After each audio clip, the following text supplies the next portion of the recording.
garage again. So today marks an interesting batch of videos that are going to be on their way. Probably the ones that you, if any of you did subscribe, what you subscribed for in the first place. So as I told you in the last video, the car's run in, the oil's been changed, and now all we've got to do is wait for a tune and do a bit of body work, and we are ready to go.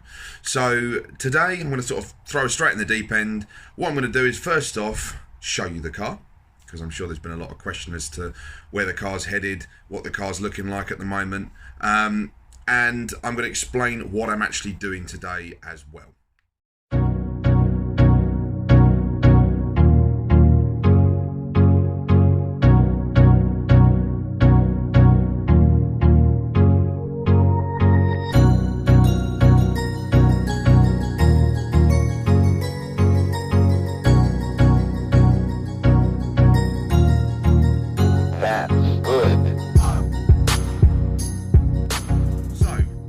As you can see on the car, the bodywork really does need addressing. This was through literally countless years of sitting at Pro Alpha that I've mentioned before, and them taking no care with it whatsoever. So the front wings both need replacing, due to the fact that one of them had a hammer dropped on it. That was nice. That was nice. And then the other one, I think a ratchet strap pinged up and dented the other one. So I have a spare set of Campovolo grey wings down there that needs spraying up and fitting, and that's going to get done with the bonnet, which obviously is not staying black. That's factory primer. I got a new rear bumper, I got a new diffuser going on.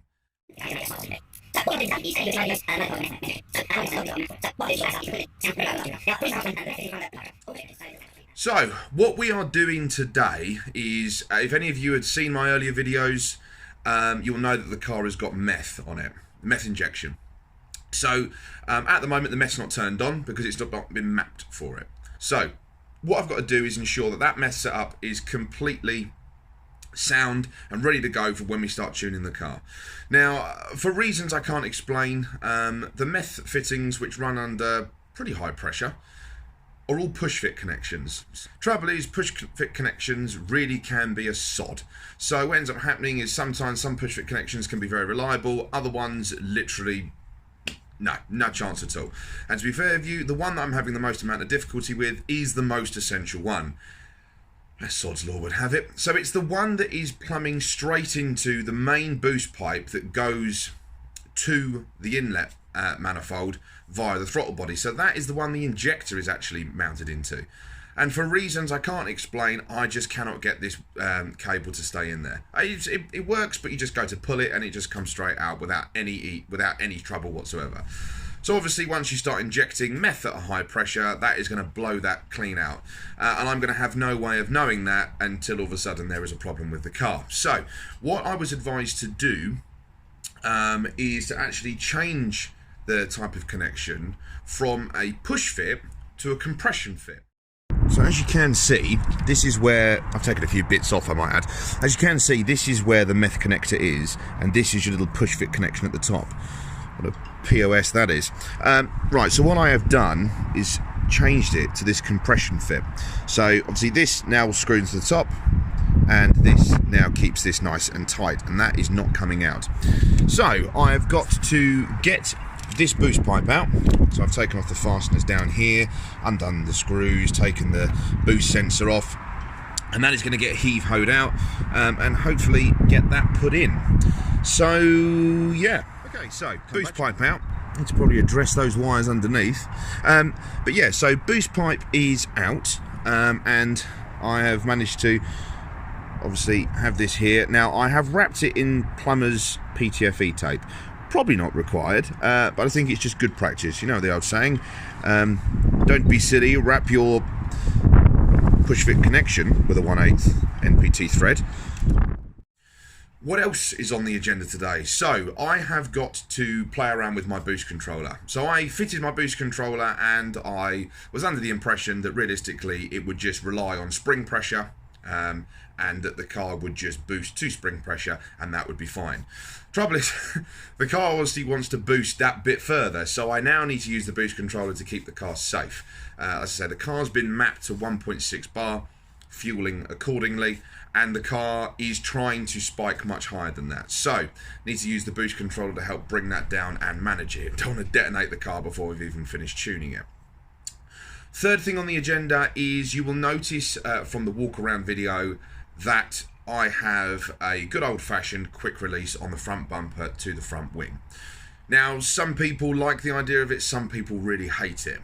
To start with, when my car was more racy looking, like this picture, it was a full Assetto course, track going, race ready, bit rough around the edges, you know, all out car. And the little quick release didn't really make much of a difference in terms of the way it visually looked. If anything, it sort of added to it, and I was quite happy to have it on it. You know, the wings had the dents in them, but it was all kind of quite racy. You know, a little odd stone chip here and a scratch here and a dent there. Almost looked like it had done a few circuits. However, as I'm now changing the look of the car, and it's going to be more more sporty and smart, and it's going to be sort of club sport-esque, now the quick release really does stand out as a bit of a no-no for me. So, what were my options? Well, the side wings are getting changed anyway, meaning that obviously I'm going to lose the hole there, and I do not plan to drill back into them. The front bumper is going to be left with 2 holes from the quick release. So, what do?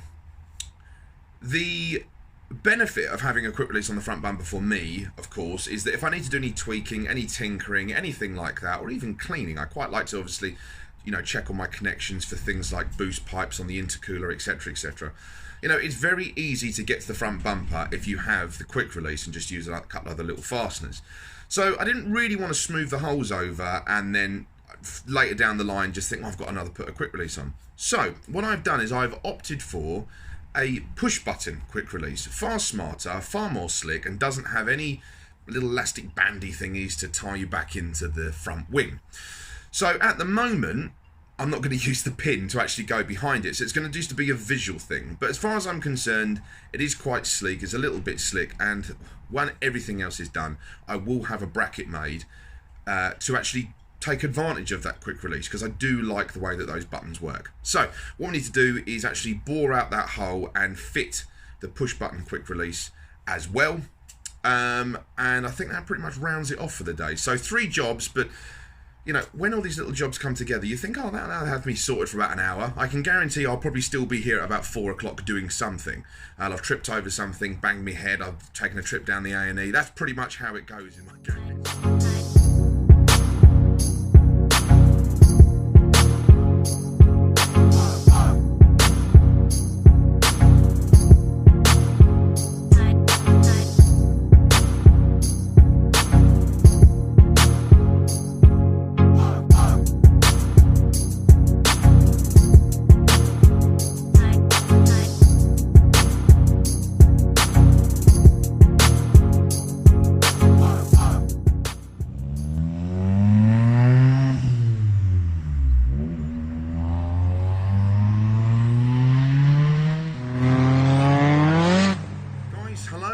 So, yeah, basically, I wanted to finish this video once I had completed the changes to the car, mostly the boost controller tuning, and then report back to you on my findings.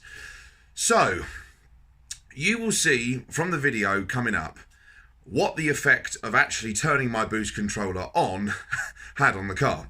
So it's nothing bad. I'm usually full of horror stories when it comes to my car, but this time nothing bad. Basically, my controller being quite the piece of engineering that it is, it has various different safety features.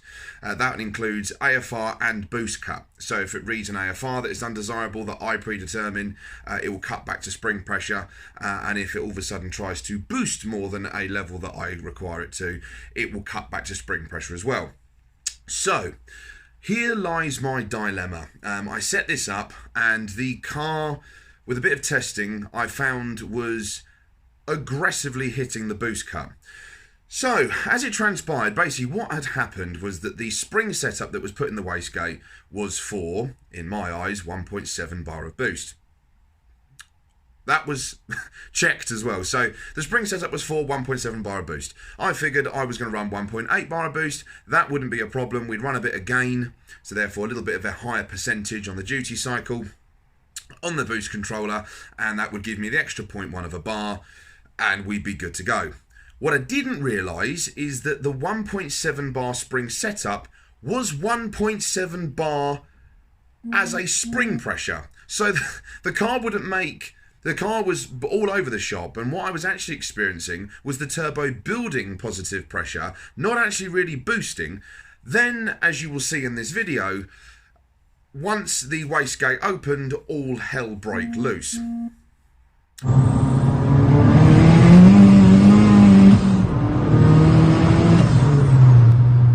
So, I'm sure all of you watching that are as surprised as I am. So basically, after that, I decided that this is just ridiculous. The car can't be driven like this. God knows what's happening with the fueling. I just can't control it. And of course, if the spring pressure is greater than realistically what I want to have my boost cut at, I can't use any of the safety features. So what I decided to do after messing around with all of this is we've taken the spring back to, in my eyes, probably what it should have been, and it's a 1 bar spring. Usually, for anyone that doesn't know, you can run about double the boost pressure of the pressure of the spring. So 1 bar could give you up to 2 bar of boost. That is more than enough for what I'm going to need. So myself and a couple of my really good friends who have got some very cool cars, and I did promise you in the last video I would start featuring people's cars. One is a 390 brake 135i, and the other is a 400 brake DC5 supercharged. So yeah, pretty shoddy cars. But basically, they came round and helped me change out the spring on the wastegate. So that kind of went something along the lines of sort of ripped skin as we're trying to get our hands in. My hands and arms were too big, so I ended up getting my friend to do it. Finally got it out, and we did have a vice for taking it apart. However, we all sort of stood there and grimaced as the springs then shot out of at the wastegate. The lid for the wastegate sort of went from this side of the room to that side of the room at a rate of knots I've never seen. Had it been a direct hit to the plums, I would be infertile and talking to you with a much, much higher voice. Safely for myself, I did stand out the way. So, what I can now report is that the boost controller is now taking full effect. So we went out last night, we did a bit of test and tune, and we've been able to now effectively make use of the boost controller. Now, this boost controller is far, far better than I ever thought it was. I knew it was a pretty special bit of kit when I bought it, but I'm ever so impressed with it now. Some of the safety features, the way that it logs all of its stored data, but this is something for another video.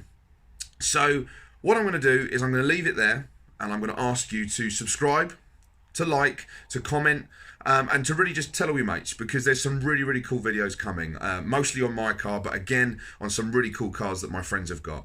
It gives you a little insight into the sort of things that, you know, we do, what our cars are built for, and as I say, stay tuned, and hopefully I'll see you at the next one.